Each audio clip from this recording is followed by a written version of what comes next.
अस्सलाम वालेकुम, my name is Junaid Ahmed और आज हम स्टार्ट करने लगे हैं एक्सरसाइज 1.3 जिसका पहला क्वेश्चन है which of the following matrix are conformable for addition.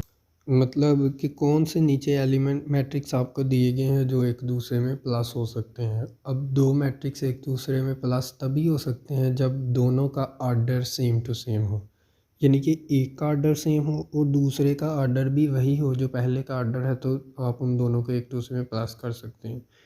जैसे कि सबसे पहला क्वेश्चन है ए, तो उसमें आपको आर्डर दिया गया है 2/2 यानी 2 रोज़ और 2 कॉलम्स का। तो दूसरे का मैट्रिक्स में अगर देखें तो इसका आर्डर है 2/1, तो ये एक दूसरे में ऐड नहीं हो सकते। इसी तरह दूसरा देखा जाए तो इसका आर्डर है 3/2, यानी कि इसका 2/2 आर्डर आ रहा है, तो दूसरा मैट्रिक्स भी आपको ऐसा ढूंढना पड़ेगा जिसका आर्डर 2/2 होगा। तो वो मैंने देखा कि जी मुझे नज़र आया ई वाला मैट्रिक्स ऐसा मैट्रिक्स है जिसका आर्डर है जी 2/2। तो we can say that A and E are additive to each other, यानी कि ए और ई को हम एक ऐड कर सकते हैं, बाकी इन दोनों के लिहाज से कोई ऐड नहीं हो रहा। इसी तरह अगर हम ये हमारा एक क्वेश्चन हो गया कि यानी ये वाला क्वेश्चन ए और ई सिर्फ ऐड हो सकते हैं 2/2 के आर्डर के लिहाज से। इसी तरह अगर दूसरा क्वेश्चन देखा जाए तो उसमें है जी 2/1।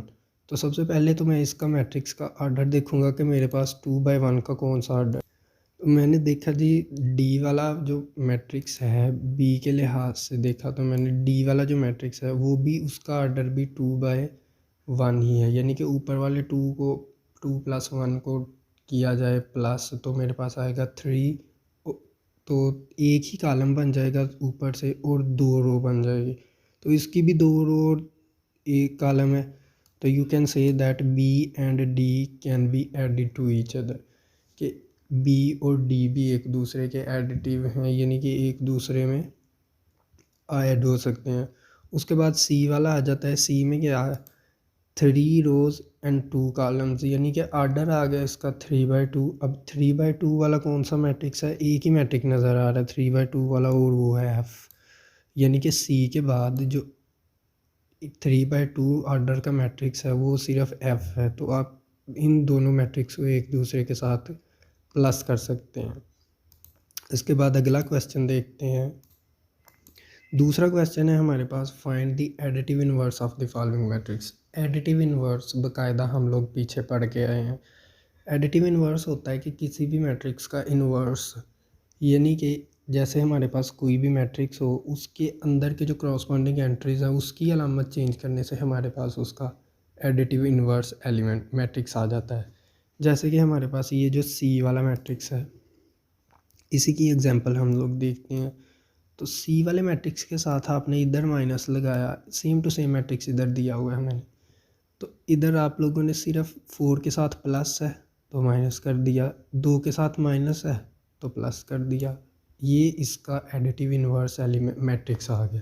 सिंपल, और कुछ नहीं करना आपने, सिर्फ इतना ही करना है और आप लोगों को 2 नंबर मिल जाएंगे अगर ये पेपर क्वेश्चन में आता है।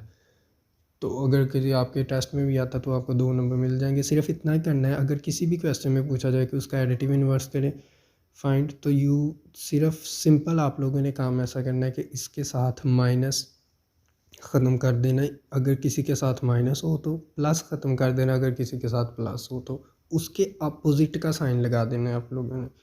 जैसे कि हमारे पास ये वाला मैट्रिक्स है ए बी वाला बड़े वाला, इसमें है 1 के साथ प्लस तो मैं माइनस लगा दूंगा, 0 के साथ जो मर्ज़ी साइन हो, 0 न्यूट्रल होता है, न्यूट्रल का मतलब इसके साथ कोई भी साइन यूज़ नहीं होता। अब इधर +1 के साथ माइनस है तो मैं प्लस कर दूंगा, 2 के साथ प्लस है माइनस कर दूंगा, 1 के साथ माइनस है तो प्लस कर दूंगा। यानी जितने भी मैट्रिक्स है आपके अंदर एलिमेंट हैं आपके, सबका आप साइन चेंज कर देंगे।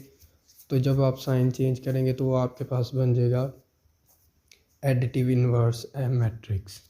इसके बाद अगर आप मैट्रिक्स देखें ये वाला एफ वाला, तो इसमें क्या होगा, सिंपली इधर माइनस नहीं है तो इधर माइनस लगा दें, इधर माइनस नहीं है तो इधर माइनस लगा दें, इधर माइनस नहीं है तो माइनस लगा दें, इधर माइनस है तो प्लस लगा दें।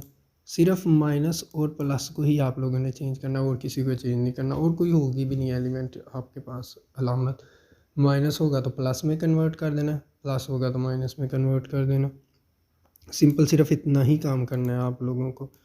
उसके बाद है हमारे पास क्वेश्चन नंबर 3। क्वेश्चन नंबर 3 में कह रहा है कि कुछ एलिमेंट आप लोगों को दिए हुए हैं जो कि बेसिक हैं, और इनकी वैल्यू आप लोगों ने पुट करके आगे सवाल हल करना है। जैसे हमारे पास ए मैट्रिक्स दिया हुआ है, बी मैट्रिक्स दिया हुआ है, सी और डी, इनकी वैल्यू उसने दी हुई है, ये हमारे पास सेम है, ये चेंज नहीं होंगी। अब इधर मुझे उसने क्वेश्चन नंबर 1 की जो पार्ट नंबर 1 है, क्वेश्चन नंबर 3 के सॉरी पार्ट नंबर 1 में उसने एक मुझे ए मैट्रिक्स दे दिया, यानी ए दे दिया, और उसके बाद उसने मुझे प्लस के साथ ही ये सारा मैट्रिक्स दे दिया।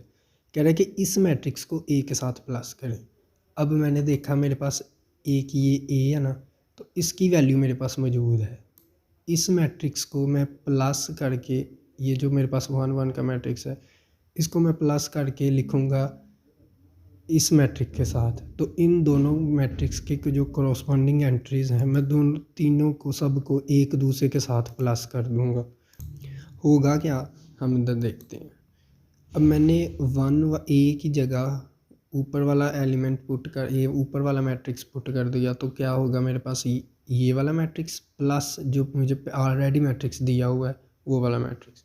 अब इन दोनों को मैंने प्लस करना है, तो प्लस करने से क्या होगा, -1 पहले मैट्रिक्स का प्लस दरमियान में और दूसरे मैट्रिक्स का पहला एलिमेंट, दूसरा है 2 प्लस दरमियान में से और 1 दूसरे एलिमेंट का। जैसे इधर से जो आप वैल्यू ले रहे हैं, तीसरी वैल्यू इधर से ले रहे हैं, तो इधर से भी आप तीसरी वैल्यू लेंगे, इधर से आप चौथी वैल्यू ले रहे हैं तो उधर से भी आप चौथी वैल्यू लेंगे। इसीलिए आप लोगों को ज़रूरी होता है कि ऐड करने के लिए आप लोगों को अब ऑर्डर देखना पड़ता है कि ऑर्डर सेम टू सेम होना चाहिए। जैसे इन दोनों मैट्रिक्स का ऑर्डर सेम था, हर एक एलिमेंट दूसरे एलिमेंट के साथ आप लोगों ने प्लस कर दिया। प्लस करने से हमारे पास जवाब आ गया जी 0 3 3 2, 2 + 1 3, इस तरह सारे आप लोग प्लस करके माइनस करके जो भी आपके पास जवाब आएगा वो आपका हल हो जाएगा। जैसे यूज़र नंबर 1 जिसे पार्ट नंबर 1 आप कहते हैं, उसका आपके पास जवाब आ जाएगा। इसी तरह बी वाला दूसरा मैट्रिक्स दूसरा पार्ट है, दूसरे पार्ट में आपने क्या करना है, बी की वैल्यू पुट कर देनी है, और बी की वैल्यू हमें इधर ऊपर दी हुई है। बी की वैल्यू पुट करने से आपके पास क्वेश्चन नंबर पार्ट नंबर 2 का आंसर आ जाए। इसी तरह अगर आप 3 को सॉल्व करेंगे तो आपको सी की वैल्यू पुट करनी पड़ेगी, 4 को सॉल्व करेंगे तो डी की वैल्यू पुट करके आप ऐड करके आपके पास जवाब आ जाएगा। उसके बाद हमारे पास जी एडिटिव यानी कि एडिशन ख़त्म हो जाती है और हमारे पास मल्टीप्लिकेशन नई चीज़ एक आ जाती है।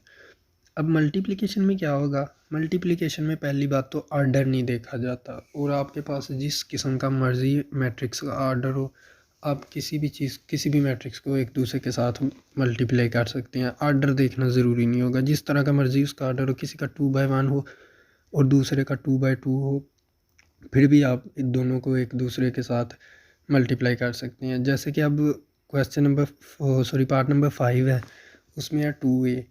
अब 2 वैसे का वैसे ए जो है, ए का मैट्रिक्स आप लिखेंगे तो ए का जो भी मैट्रिक्स है, जितने भी उसके अंदर कॉरस्पॉन्डिंग एंट्रीज़ हैं, सब को 2 के साथ मल्टीप्लाई कर देंगे तो आपके पास आंसर आ जाएगा।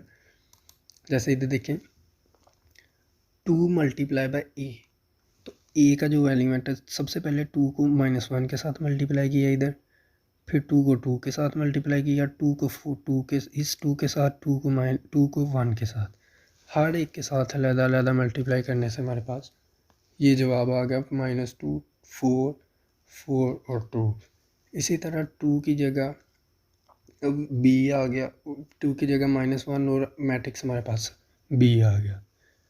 तो मैट्रिक्स तो जितने भी एंट्रीज़ होंगे सबको बाहर के साथ मल्टीप्लाई करना। सेम इसी तरह अगर आप सारा करेंगे तो आपके साथ मल्टीप्लिकेशन का भी सारा हल हो जाएगा।